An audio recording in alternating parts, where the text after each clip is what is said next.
Les écrans clignotent. Un signal de guidage actif. Les opérateurs de renseignement sur la base aérienne d'Andersen, à Guam, fixent leur moniteur sans comprendre ce qu'ils voient. Pendant une fraction de seconde, personne dans ce bunker ne sait si c'est un exercice ou le début de la Troisième Guerre mondiale. Ce moment-là, cette seconde de silence glacial, va hanter chaque décision prise dans les heures qui suivent. Nous sommes en plein Pacifique occidental. La mer de Chine méridionale scintille sous un ciel d'août. Et quelque part, à 4000 km de cet archipel américain perdu dans l'océan, des dizaines de lanceurs balistiques pointent leur nez vers le ciel. Revenons quelques heures en arrière. À l'aube, les premières images satellites transmises par les systèmes de surveillance américains montrent quelque chose d'inhabituel sur les bases de l'armée populaire de libération dans les provinces côtières. Des convois de véhicules militaires, des déplacements nocturnes de lanceurs mobiles, une activité électromagnétique intense dans les fréquences utilisées par les systèmes de guidage balistique. Les analystes de la Defense Intelligence Agency à Washington notent les anomalies. Ils envoient des alertes, mais personne encore ne mesure l'ampleur de ce qui se prépare. Ce matin-là, la Chine déclenche ce que ses porte-paroles qualifient d'exercice de routine dans le Pacifique occidental. La force des missiles de l'APL, anciennement connue sous le nom de Deuxième Corps d'artillerie, déploie au moins 72 lanceurs mobiles sur un arc s'étendant des provinces du Fujian et du Guangdong jusqu'aux îles artificielles de la mer de Chine méridionale. L'espace maritime concerné dépasse 500 000 km². Pour mettre les choses en perspective, c'est une zone plus grande que la France métropolitaine entière. Les missiles impliqués ne sont pas des jouets. Le DF-26B, surnommé dans les rapports de renseignement américains le tueur de Guam, possède une portée opérationnelle de 4000 km. Cette distance n'est pas anodine, elle correspond précisément à la distance séparant les côtes chinoises de la base d'Andersen. Le DF-21D, lui, est ce que les stratèges appellent un missile balistique anti-navire.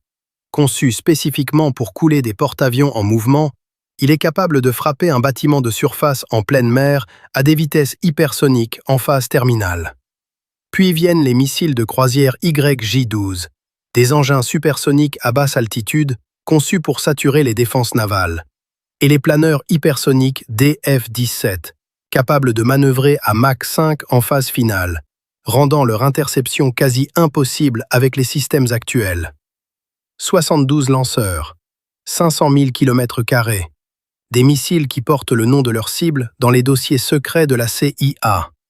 C'est dans ce contexte que les opérateurs sur Guam voient apparaître ce signal. Dans le Pentagone, au Centre national de commandement militaire, une salle souterraine que peu de gens ont vue et que tous les généraux américains connaissent par cœur, les écrans affichent en temps réel les positions des unités chinoises. Des marqueurs rouges s'accumulent sur la carte du Pacifique. Le général en charge des opérations du commandement Indo-Pacifique, debout devant la table de situation, regarde les trajectoires calculées par les algorithmes de prédiction balistique. Plusieurs vecteurs convergent vers un seul point. Ce point, c'est Guam. Un officier demande à voix basse « Est-ce que les systèmes de guidage sont en mode simulation ou en mode actif ?» La réponse prend 30 secondes à arriver. 30 secondes qui semblent durer une éternité. Mode actif. À 12 000 km de là, à Pékin, dans les sous-sols sécurisés du Conseil militaire central, Xi Jinping observe sur un écran panoramique la progression des exercices. Autour de lui, des généraux en uniforme, des techniciens, des conseillers stratégiques. L'atmosphère est celle d'une salle de contrôle de lancement spatial, méthodique, froide, concentrée. Chaque tir simulé est annoté, chaque trajectoire validée. Il n'y a pas de nervosité ici. Il y a de la précision. Et c'est peut-être cela le plus inquiétant. La Chine construit sa doctrine A2/AD, anti-accès/déni de zone, depuis 20 ans. L'idée centrale est simple à formuler, colossale à exécuter. Créer une bulle de déni militaire si dense autour de la première chaîne d'îles, qui va du Japon aux Philippines en passant par Taïwan, que la marine américaine ne puisse plus y opérer librement. Chaque missile DF-26B, déployé ce matin-là, est une brique dans ce mur invisible. Chaque exercice avec guidage actif est un message envoyé à Washington. Nous pouvons frapper ce que nous voulons, quand nous voulons. Et Guam n'est pas un simple morceau de terre dans le Pacifique. C'est ce que les stratèges américains appellent un porte-avions insubmersible. Depuis la base d'Andersen, des bombardiers B-52 peuvent atteindre n'importe quelle côte chinoise en quelques heures. Des sous-marins nucléaires d'attaque de la classe Virginia y font escale régulièrement. Les dépôts de carburant, les pistes d'atterrissage, les systèmes de commandement et de communication qui s'y trouvent sont la colonne vertébrale de la projection de puissance américaine dans tout le Pacifique occidental. Si Guam tombe, ou même si Guam est paralysé, l'Amérique perd sa capacité à répondre rapidement à une crise taïwanaise. Ce n'est pas un hasard si le DF-26B porte ce surnom. Et vous, à la place du commandant de la base d'Andersen ce matin-là, face à des systèmes de guidage actifs pointés sur vos pistes, est-ce que vous attendez confirmation diplomatique ou est-ce que vous donnez l'ordre de préparer une riposte? Il n'y a pas de bonne réponse. Il y a seulement des secondes qui passent. Le Pentagone ne reste pas les bras croisés. Dans les heures qui suivent la détection du signal de guidage actif, plusieurs décisions sont prises simultanément. Le groupe aéronaval centré sur l'USS Ronald Reagan, le CVN-76, un porte-avions à propulsion nucléaire de la classe Nimitz, reçoit l'ordre de quitter sa position en mer de Chine méridionale et de se repositionner à l'est de la première chaîne d'îles, hors de portée immédiate des missiles DF-21D. Ce mouvement, en apparence défensif, est aussi un signal. Le Reagan est en alerte. Ses 70 aéronefs embarqués, dont des F-35C et des F/A-18 Super Hornet, sont armés et prêts au catapultage. Des destroyers de la classe Harley-Burke, équipés du système de combat Aegis et de missiles intercepteurs SM-3, forment un écran autour du groupe. Leur radar SPY-1 scrute l'horizon électromagnétique. Les officiers antimissiles calculent des fenêtres d'interception. Sur les ponts, les équipages travaillent en silence, avec cette concentration particulière que les marins reconnaissent immédiatement. Ce n'est plus un exercice. À bord de l'un de ces destroyers, un jeune officier de quart regarde la mer. Il pense à sa famille à San Diego. Il pense à la distance qui le sépare d'eux. Il ne dit rien, mais ses mains sont serrées sur la rambarde. Des sous-marins nucléaires d'attaque de la classe Virginia, dont les noms et positions restent classifiés, commencent à se déplacer silencieusement vers les abords du détroit de Taïwan. Leur sonar passif écoute. Sous l'eau, la guerre commence toujours avant que quiconque ne tire le premier coup. Pendant ce temps, sur la base d'Andersen, les batteries THAAD, Terminal High Altitude Area Defense, passent en mode d'alerte maximale.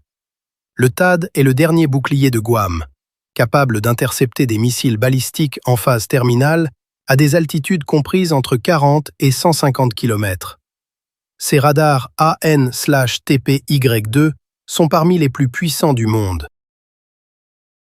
Mais les ingénieurs qui ont conçu ce système savent, et les généraux qui le déploient savent, qu'une saturation par un nombre suffisant de missiles simultanés peut submerger n'importe quelle défense. 72 lanceurs. C'est le chiffre qui revient dans toutes les conversations à voix basse ce matin-là. Sur l'île, les 153 000 habitants de Guam reçoivent des alertes sur leur téléphone.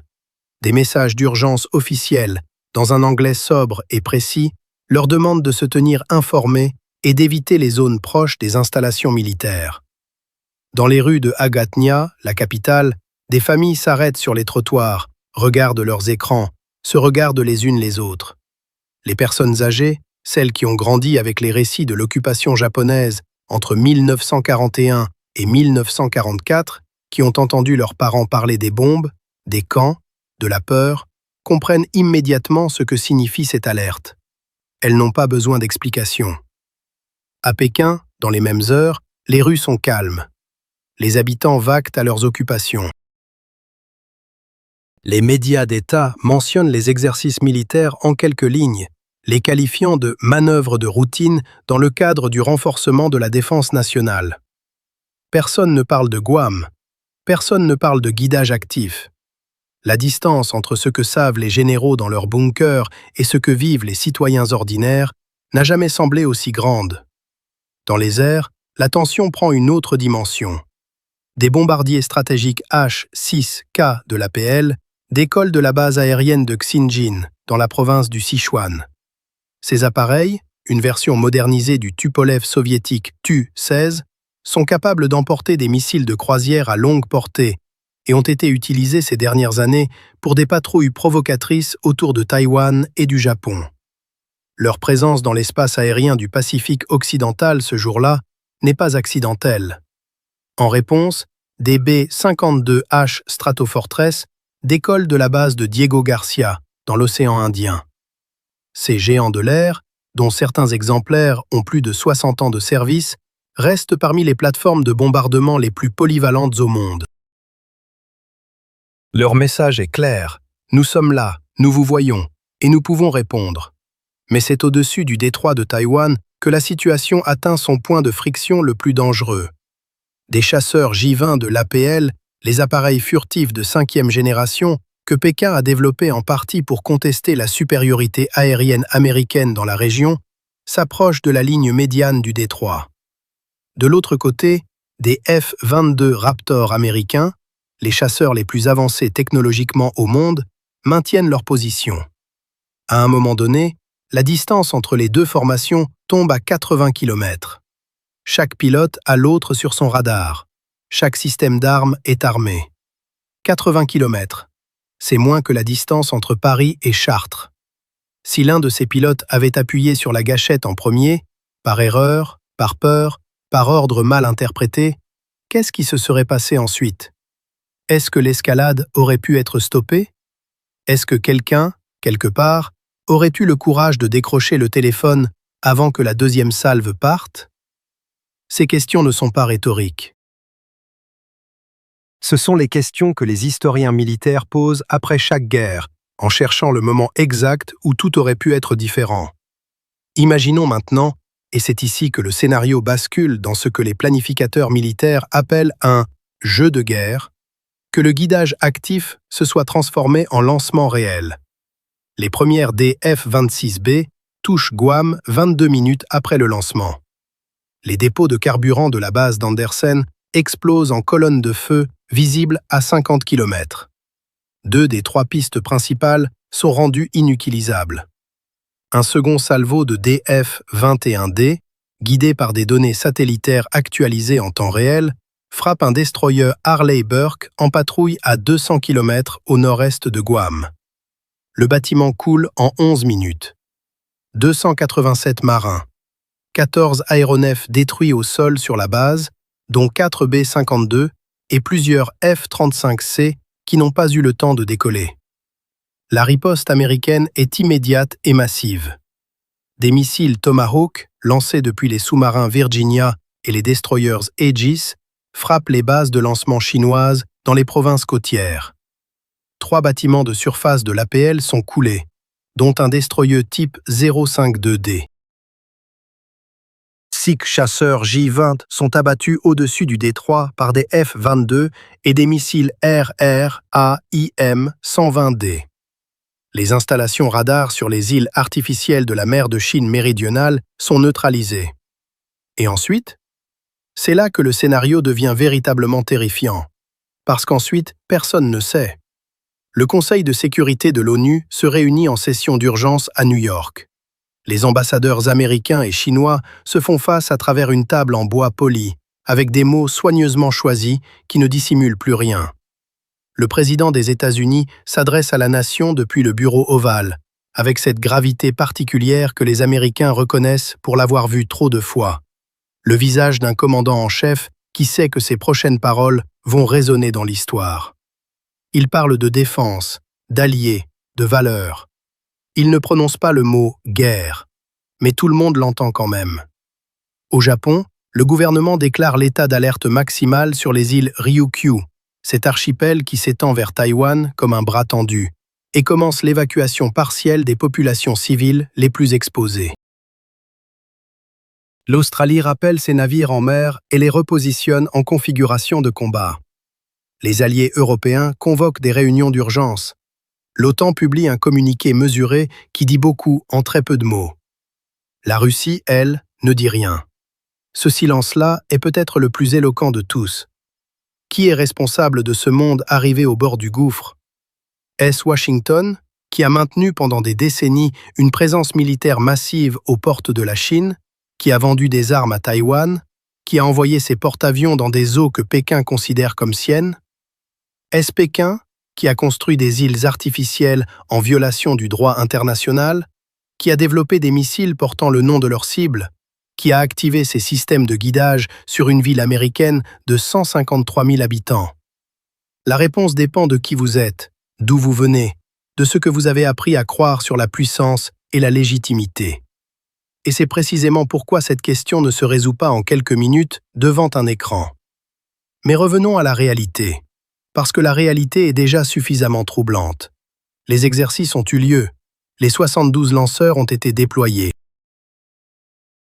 Les systèmes de guidage DF-26B ont été activés en mode réel, pas en mode simulation. Les données de trajectoire ont été calculées. Et au bout de ces calculs, il y avait Guam. Pas une cible hypothétique, pas un point abstrait sur une carte d'état-major. Une île avec des familles, des enfants qui vont à l'école, des personnes âgées qui se souviennent de la dernière fois que la guerre est arrivée ici depuis la mer. Les analystes de renseignement américains qui ont documenté cet épisode n'ont pas utilisé le mot « exercice » dans leurs rapports internes. Ils ont utilisé le mot « répétition ». Il y a une différence fondamentale entre les deux. Un exercice, on le fait pour apprendre. Une répétition, on la fait parce qu'on sait déjà ce qu'on veut faire. On vérifie juste qu'on peut le faire correctement.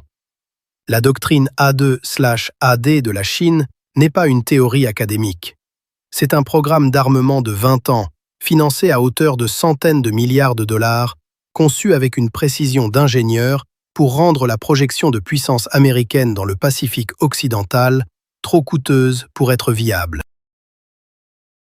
Chaque DF-26B produit, chaque destroyer type 055 mis en service, chaque hectare d'îles artificielles transformées en base militaire, tout cela s'inscrit dans une logique cohérente, patiente, implacable. Et ce matin-là, dans le Pacifique, cette logique a montré son visage. Guam n'est pas seulement une base militaire, c'est le symbole de la capacité américaine à projeter sa puissance jusqu'aux portes de l'Asie. Si ce symbole tombe, ou même s'il vacille, l'équilibre de toute la région se reconfigure. Taïwan le sait, le Japon le sait, l'Australie le sait, et Pékin le sait mieux que quiconque, parce que c'est précisément pour cela qu'il a donné ce nom à son missile. Revenons maintenant à cette salle, à Guam. Les écrans clignotent encore. Le signal de guidage est toujours actif. Le commandant de la base a les yeux fixés sur ses opérateurs. Personne ne parle. L'air conditionné ronronne, absurde dans ce silence tendu. Et puis, après ce qui semble une éternité, mais ne dure en réalité que quelques dizaines de secondes, le signal change de statut. Les systèmes de guidage passent en mode passif. Les lanceurs commencent à se replier. Les exercices, officiellement, sont terminés. Pas de tir. Pas de guerre. Pas de colonne de feu sur les pistes d'Andersen. Mais les systèmes de guidage étaient réels. Les données de trajectoire étaient réelles. La cible était réelle. Les exercices se sont terminés. Le pire ne s'est pas produit. Mais dans les rapports classifiés qui circulent entre Washington, Tokyo et Canberra dans les jours qui suivent, une phrase revient avec insistance, formulée de différentes manières selon les auteurs, mais portant toujours le même sens. Ce n'était pas une répétition de la paix, c'était une répétition de la guerre. Et quelque part, dans un bureau de Pékin, dans un centre de commandement qu'aucune caméra n'a jamais filmé, quelqu'un a regardé les données de cet exercice, a regardé les temps de réaction américains, a regardé les trajectoires calculées et a noté dans un rapport ce qui fonctionnait et ce qui devait être amélioré pour la prochaine fois. La prochaine fois. C'est ça, la phrase qui reste. Pas la guerre d'aujourd'hui.